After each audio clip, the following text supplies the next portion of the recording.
Hello everyone, welcome to our channel learners pro by Reshma. ఇవాటి మన సెషన్లో లడాక్ యూటీ వచ్చేసి ఆగస్ట్ 12 ఆ రోజు నాడు సఫాయి ఆందోళన డేగా డిక్లేర్ చేసింది. అసలు ఈ సఫాయి ఆందోళన డేగా ఎందుకు డిక్లేర్ చేసింది లడాక్ అని అంటే, Indus water treaty, Indus river గురించి మీ అందరికి తెలిసే ఉంటుంది. రివర్ ఇండస్, అసలు ఇండస్ సివిలైజేషన్ స్టార్ట్ అయ్యిందే ఆ రివర్ ఇండస్ దగ్గర. అండ్ దాని ట్రిబ్యూటరీస్, దానికి 5 ట్రిబ్యూటరీస్ ఉంటాయి. ఇండస్ రివర్కి 5 ట్రిబ్యూటరీస్: రావి, జీలం, చీనా, బియాస్, సట్లెజ్.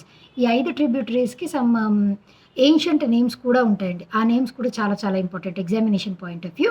అయితే అసలు ఎందుకు ఇండస్ వాటర్ని వీళ్ళు ప్యూరిఫై చేద్దాం అంటే, పొల్యూషన్ అని అనుకున్నారు అని అంటే, పొల్యూషన్ అన్నది ఎక్కువైపోయింది, ఆ రివర్ పొల్యూట్ అయిపోయింది. ఎలా తెలిసిందండి వీళ్ళకి అని అంటే, దాంట్లో యార్సెనిక్ కంటెంట్ అన్నది ఎక్కువైపోయింది. యార్సెనిక్ అనేది మనం ఇప్పుడు షార్ట్ రన్‌లో దాన్ని పీల్చుకున్నామనుకోండి, దాన్ని ఇన్‌హేల్ చేస్తే నాసియా, వామిటింగ్ ఇలాంటి ఫీలింగ్స్ ఉంటాయి.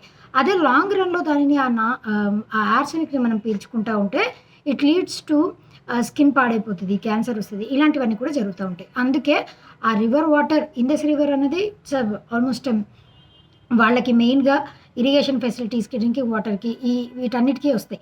ఈవెన్ మనకి పాకిస్తాన్‌కి మధ్య ఇండస్ రివర్ వాటర్ ట్రీటీ అని 1960లో జరిగింది, ఇండియాకి పాకిస్తాన్‌కి. రీసెంట్‌గా వీళ్ళు పహల్గామ్ అటాక్ తర్వాత ఇండస్ రివర్ ని కూడా టోటల్‌గా ఇండస్ రివర్, దానికి 5 ట్రిబ్యూటరీస్ ఉన్నాయి కదా, 6. ఆ 6లో వాళ్ళకి 3, మనకి 3. వెస్టర్న్ బ్యాంక్ రివర్స్ అన్నీ కూడా వాళ్ళకి, మిగతా 3 మనకి. అయితే ఆ వాటర్‌ని కూడా మనం స్టాప్ చేసాం. అదంతా కూడా జరిగింది.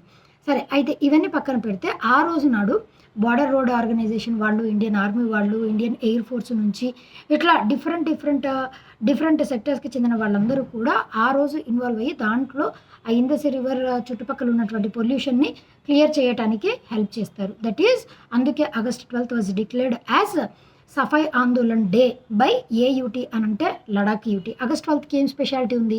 International Youth Day. నేషనల్ లెవెల్‌లో యూత్ డే ఎప్పుడు సెలబ్రేట్ చేస్తాం? జనవరి 12, స్వామి వివేకానంద గారి పుట్టినరోజు. అయితే ఇప్పుడు ఇంపార్టెంట్ క్వెషన్ వచ్చేసి ఏంటి అనంటే, మనకి బ్యాటిల్ ఆఫ్ హిడాస్పస్ అని చెప్పేసి అలెగ్జాండర్‌కి పోరస్‌కి మధ్య జరుగుతది. బ్యాటిల్ ఆఫ్ హిడాస్పస్, దాంట్లో అలెగ్జాండర్ గారు గెలుస్తారు. అయితే హిడాస్పస్ అన్నది ఇండస్ రివర్‌కి ఉన్నటువంటి వన్ ఆఫ్ ద ట్రిబ్యూటరీస్ యొక్క గ్రీక్ నేమ్.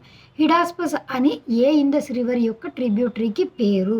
ఇది చాలా చాలా ఇంపార్టెంట్. తెలిసినట్లయితే కమెంట్ చేయండి. సబ్స్క్రైబ్ చేసుకోకపోతే do subscribe to our channel. Keep watching. Thank you.